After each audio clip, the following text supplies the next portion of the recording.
Fractal Design has been on an absolute roll with the cases it's released in the past few months. We've had the Meshify 2 and we've had the Define 7. They're both really good. And now we have the Meshify 2 Compact, which is an update or replacement for the Meshify C, which dates back 3 and a bit years. So there's almost no point in comparing this case to the case that it nominally replaces, because they're just completely different. The list of features is as long as your arm. I can boil it down for you to a very few words, but before I do that, you need to check you're subscribed to Kit Guru Tech and you need to ring the bell. Thank you. The two key differences as far as I can see are that the very old Meshify C had a 120 fan at the front and a 120 fan at the rear. This has two 140s at the front and a 120 at the rear. That's a significant change in the compact case market, and I'm hoping it really helps airflow. The other change is the old Meshify C had a tethered front panel. The cables to the front I/O held the front panel to the core chassis. We don't like that. This has a panel that's free. You can just pull it away and off it comes. There are other detail differences such as tool-free side panels. You also get USB Type-C on the new compact. However, after 3 and a bit years, we expect changes like that to be made. So I think the smart move is for me to pull the case apart and we'll take a quick look inside and then I'll build a PC. But first, the peel. You will note it's a lightly tinted glass panel on this model, which is gunmetal grey. Off with the side panel, so oh no, we do have more film. It really is going to be lightly tinted. And let's peel that.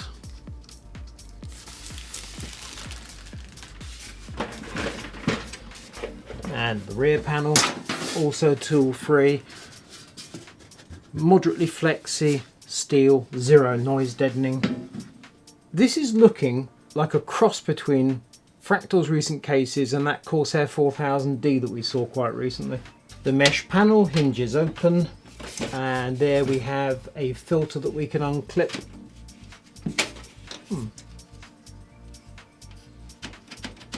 Oh, can't actually remove the filter unless we pull the door off. Slightly surprised by that. Still, dead simple. Filter at the bottom is full length, and let's pull off that front panel, or rather the frame for it. That comes away, leaving the top and the front I/O happily intact.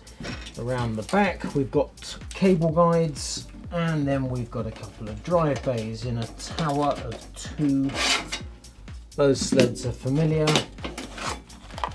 Lightest box of accessories ever. Diagram on the back showing what you get,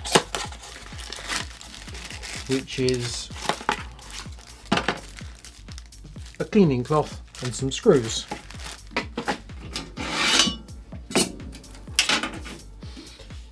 Two SSD caddies, and you've got mounts for 2 more if you want to buy some accessories. So we've got 2 2.5, 3.5 bays, and we've got a couple of SSD mounts. Obviously add in M.2, that's plenty of storage.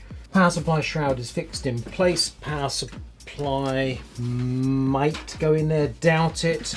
It's realistically going in through the back. Right, those covers at the front of the power supply shroud definitely pop loose.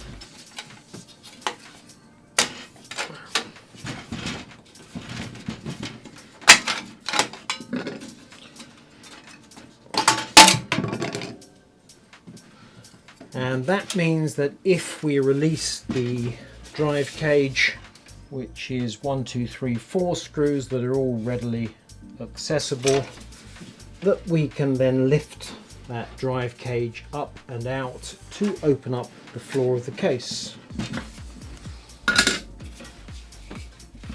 How sturdy is it? Actually, that's pretty good. I mean, small cases very often are because there's not a lot of unsupported area. And then we've got the 2 GP14 fans at the front and the GP12 at the rear.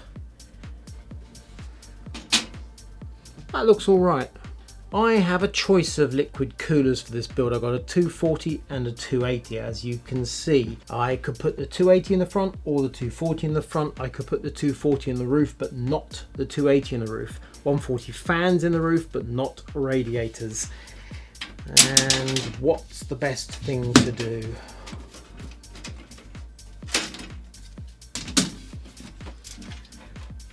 Reasonable amount of working space, that's not a problem.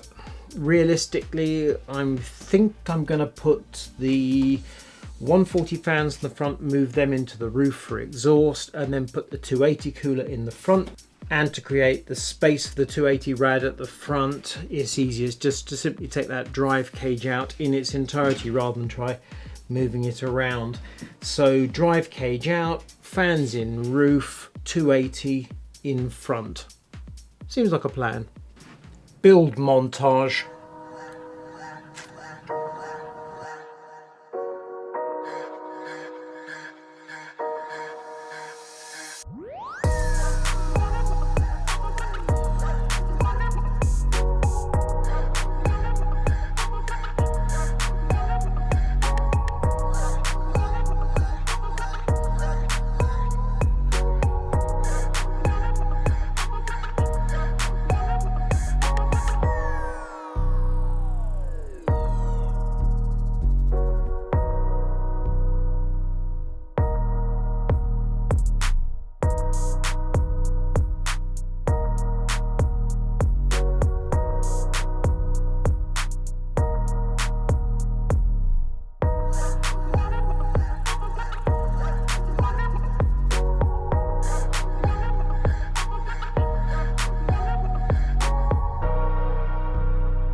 .280mm all-in-one at the front. Plenty of space here for even this hefty, great big Sapphire RX 6800 XT graphics card.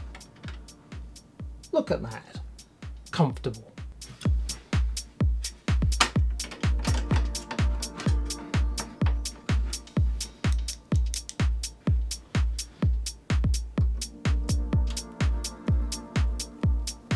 Our test system consists of an AMD Ryzen 7 3800 XT and a Asus TUF Gaming X570 Plus motherboard. If you noted, it does not have a USB Type-C internal header, so it's not connected to the front panel I/O. Leo's bad there. Memory is 32GB of G-Skill Trident Z Neo DDR4 3600. SSD is a 1TB Team T-Force Cardia Liquid. Power supply Seasonic Focus GX650, that's gold rated. Graphics card Sapphire RX 6800 XT, 16GB. I tested the Meshify 2 in both Blender and also TimeSpy stress test. In Blender, the system draws 190 watts at the wall socket. TimeSpy stress test, 450 watts. That's obviously analogous to a decent gaming load. And temperatures were fine without being exceptional. CPU temperature, hit 80 degrees Celsius, GPU ran at 76. CPU therefore is about 6 or 7 degrees hotter than Luke saw in his benchmarking.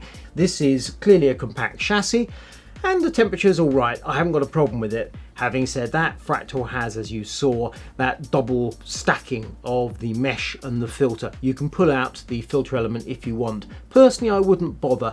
Small cases tend to suffer from poorer airflow and or be noisier. This chassis in that respect is a very good balance. To sum up, here are my pros and cons. The Meshify 2 Compact is supplied with two front 140mm fans and a 120mm rear fan. You get USB Type-C on the front I/O panel. The front panel is untethered, which is a distinct benefit compared to the previous way of doing things. Cable management is good. I'm actually genuinely impressed by cable management in this chassis. The side panels are tool-free. On the cons, you don't get a lot of space at the foot of the motherboard. Happily, in the instance of this Asus TUF X570 motherboard, the cable headers pretty much line up with the grommets in the power supply shroud, so I didn't have a problem, but it could barely be any tighter at the foot of the board. You don't get a fan hub. This is starting to vex me with certain manufacturers. You've got 3 fans supplied, and in this instance I've got a liquid cooler that has another 2 fans. However, Fractal's way of doing things means that the cooler has its own hub. So I got by. If you are plumbing in a regular all-in-one where you have to find headers for the fans, you might now be looking for 5 fan headers, and that is quite an ask on most motherboards. Personally, I feel a simple repeater fan hub is not much to ask. Pricing, it's a little bit expensive, just about £100. Having said that, with the big shortage, everything is out of stock. You will struggle to find SSDs, processors, motherboards, memory, cases. So many things are out of stock. Very often you're buying a thing because it's available as opposed to necessarily the exact thing you wanted. And as to the price you pay, that's driven by the market. Graphics cards, a whole different level of pain. So the fact this case might be £5, possibly £10 more than I think is absolutely ideal.